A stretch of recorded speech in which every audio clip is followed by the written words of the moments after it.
recent terrorist strikes on our armed forces and defenseless civilians, we knew that the time had arrived to make yet another compelling statement of our resolve as a nation. Operation Sindoor was conceptualized with a clear military aim to punish the perpetrators and planners of terror and to destroy their terror infrastructure. What I do not state here, of course, is the often stated determination of India and its intolerance to terror.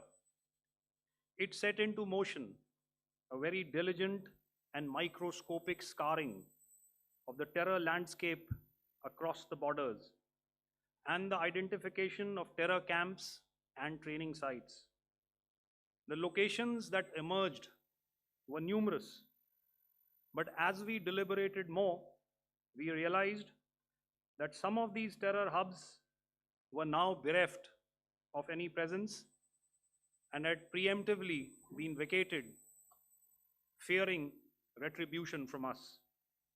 There was also a term of reference and our own binding, self-imposed restriction to target only terrorists and thus prevent collateral damage.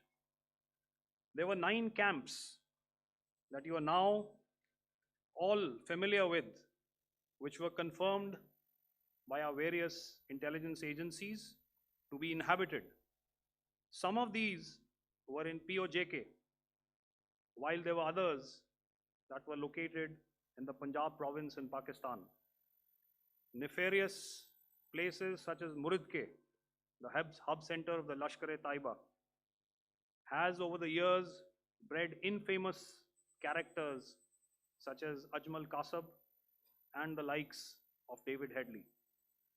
What followed was a careful scrutiny of each of these sinister locations, their layout, configuration, even the type of construction in each structure, and the terrain obtained around these.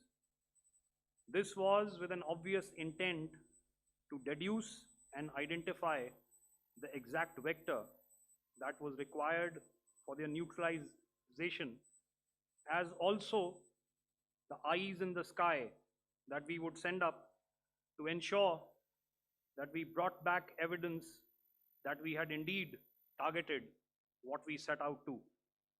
The precise images of these engagements on that fateful and historical night have already been showcased during the first press statement on the 7th of May that was helmed by our Foreign Secretary. I have no doubt in my mind that we achieved total surprise, and those strikes across those 9 terror hubs left more than 100 terrorists killed, including high-value targets such as Yusuf Azhar, Abdul Malik Rauf, and Mudassir Ahmed that were involved in the hijack of IC-814 and the Pulwama blast. The line of control was also violated soon after by Pakistan, and the erratic and rattled response of our enemy was apparent from the number of civilians, inhabited villages, and religious sites such as Gurudwaras that were unfortunately hit by them, leading to a sad loss of lives. The Indian Air Force played a major part in these strikes by engaging some of these camps, and the Indian Navy provided wherewithal in terms of precision munitions. The Indian Air Force obviously had their assets up in the sky, and I will here request Air Marshal Bharti, the Director General of Air Operations, to detail for you the methodology that the men in blue adopted to successfully manifest this mission. Thank you, Rajiv. A very good evening, ladies and gentlemen. It indeed is a difficult time that we have to come here like this and brief you. We could have done without this, but we had no choice. As the DGMO has detailed, The event was precipitated by the dastardly act at Pahalgam. The sequence of events have already been detailed. We carefully selected the targets, and out of the 9 selected targets, the target systems that were given to the Indian Air Force were the notorious training camps at Bhavalpur and Muridke, these being further from the international boundary. Through critical target system analysis, we analyzed what was to be done to annihilate these targets and plan to engage these targets with precision air-to-surface guided munitions so as to avoid collateral damage. The modalities of planning process I will not go through at this instant. However, what I would like to show you is the results that we achieved through our targeted airstrikes. Could I have the second slide, please?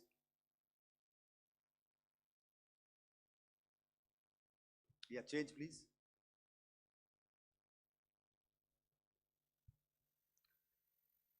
Okay.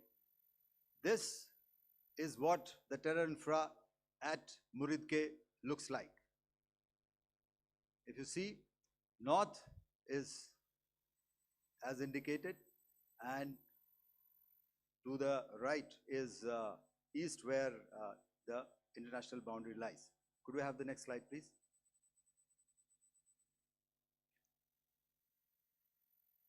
Orientating.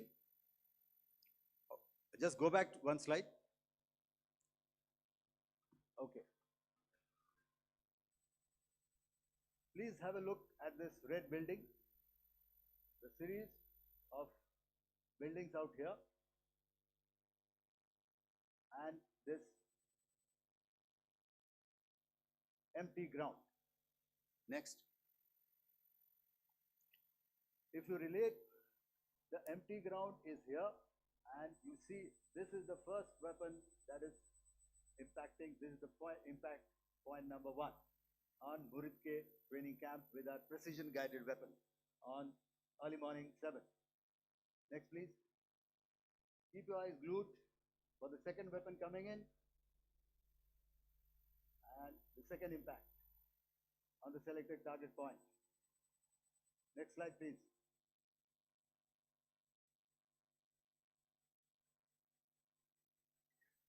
Third weapon, third impact. Continue. And fourth weapon, fourth impact. So through these targeted and precision targeting, we addressed the target at Muridke, which was the terrain infrastructure. Can you hear me? All right. Okay, I'll come closer to the mic. Now we go to the next target, which is the Bhavalpur training camp. Next slide, please. Okay, just wait. So the effect, if you see, the impact point, if I can point out, this is the impact point. The ammunition has gone through the roof and it has created a blast inside, the photographs of which you would have, all of you would have seen.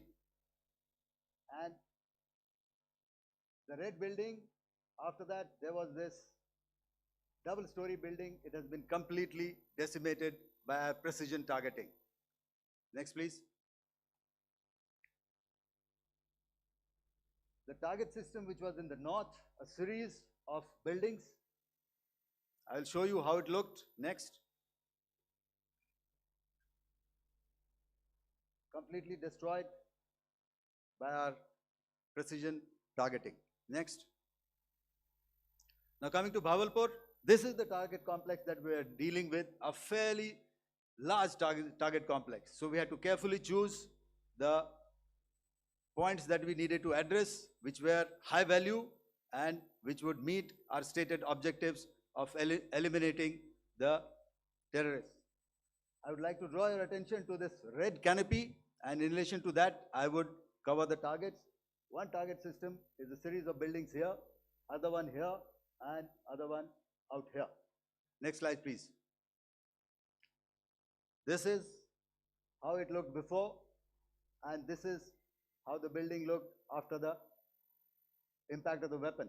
And orientation in relation to this red canopy, you can see here. Next, please. Before, next, and after.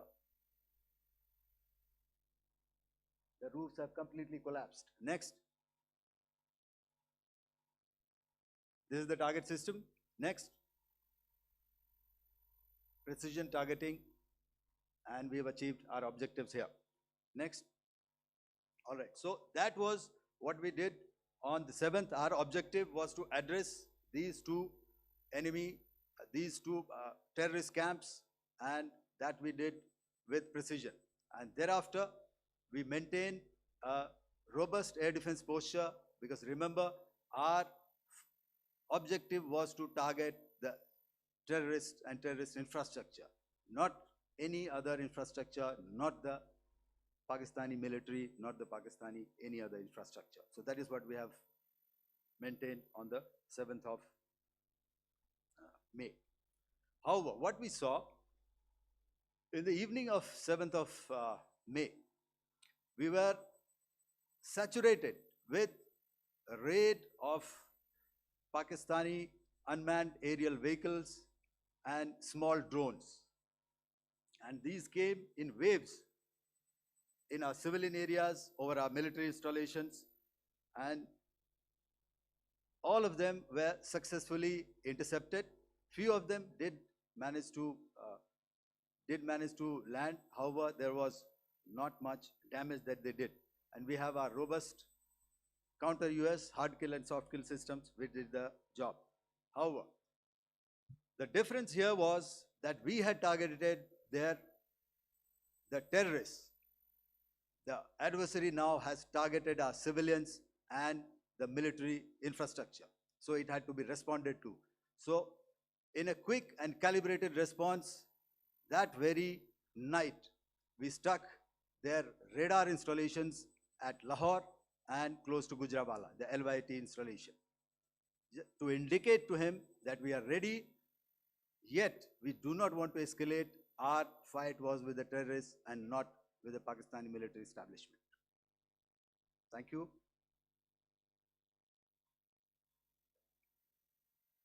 Thank you, Air Marshal Bharti. So, ladies and gentlemen, he's outlined operations not only on the night of 6th and 7th of May, when Operation Sindoor commenced, but also on the subsequent night. Being well aware and familiar with the congenital and impulsive nature of our adversary, and even though we did attempt to reach out and communicate our compulsions to strike at the heart of terror to my counterpart in the immediate wake of Operation Sindoor, the request was brusquely turned down, with an intimation that a severe response was inevitable and in the offing. We were, of course, prepared. Operations on the 7th and the 8th, Air Marshal Bharti spoken about. On the night of 8th and 9th of May, they flew drones and aircrafts into our airspace all across the borders and made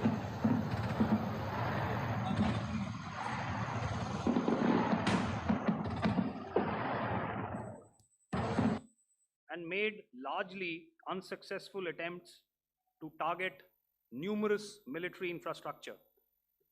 Violations on the line of control by Pakistan also commenced yet again and precipitated into fierce arty engagements.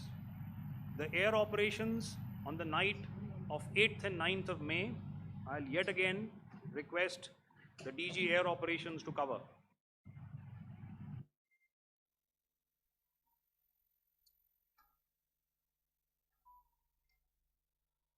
So I just covered what happened on the night of 7th and 8th.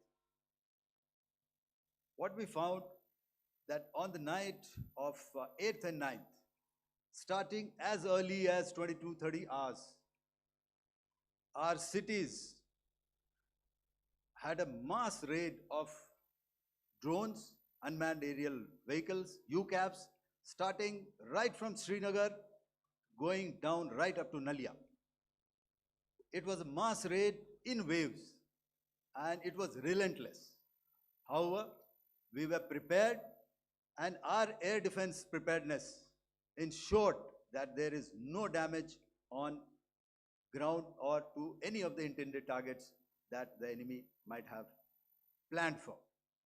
The difference between 7th night and 8th night was that on 7th night, he sent in his Jihad class of UAVs. However, these UAVs can go some distance, they are armed. However, on the 8th, less numbers of armed UCAVs were there or UAVs were there, and more numbers of quadcopters, maybe for surveillance or just for harassment of civilians. This continued till midnight. Our air defense preparedness ensured that there was no damage on the ground, either to the military installations or to the civilians. However, the enemy had yet again shown that he wanted to up the ante and he wanted a fight, and we were up to the task. In a measured and calibrated response, we once again targeted his military installations, which included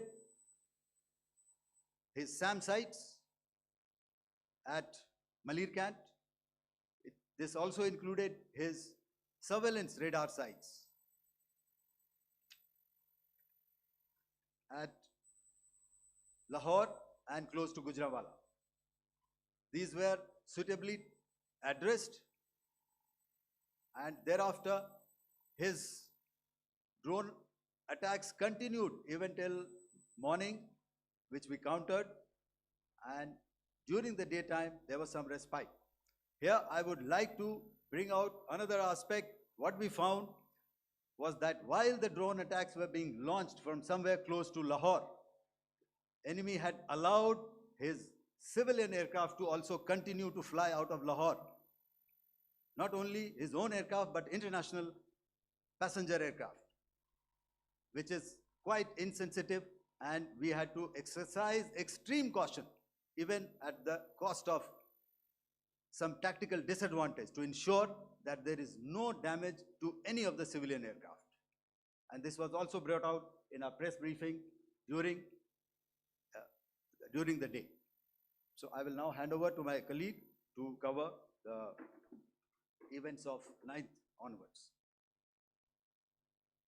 On land, we also undertook certain measures such as deployment of air defense and electronic warfare assets to establish an integrated grid with the Indian Air Force, and I have seen and heard some of you wax eloquent about the benefits of such an architecture when it comes to negating and combating air intrusions. We also carried out deployment to include movement of our forces in the land, sea, and air domains. The night of the 9th and the 10th of May saw similar intrusions by drones and aircrafts, and this time there was a concerted effort to target airfields and some very, very important logistic installations, albeit yet again unsuccessful and denied gallantly and efficiently, I must say, by the integrated Indian Air Force and Indian Army Air Defense. We further strengthened our deployment and also initiated some pressure points to send a very clear and unambiguous message to the other side to desist from any misadventures on land. Some of the airfields and dumps saw repeated attacks in waves from the air. All were thwarted. The Pakistan Army has reported to have lost approximately 35 to 40 personnel in artillery and small arms firing on the line of control between the 7th and the 10th of May. What the other side had probably also not reckoned with was the speedy and precise turnaround and hit back by the Indian Air Force. And I will yet again ask Air Marshal Bharti to speak about these significant and game-changing strikes. I will thereafter request Vice Admiral Pramod, my colleague and Director General of Naval Operations, to tell us about some very telling naval maneuvers in the Arabian Sea that exerted pressure on the night of 9th and 10th of May. Over to you, sir. Commencing about 2000 hours, that is 8 p.m. local time, on 8th of May, several Pakistani unmanned aerial systems, drones, combat vehicles attacked multiple IF bases. These included Jammu, Udhampur, Pathankot, Amritsar, Bhatinda, Nal, Dalhousie, Thois, Jaisalmer, Uttarlai,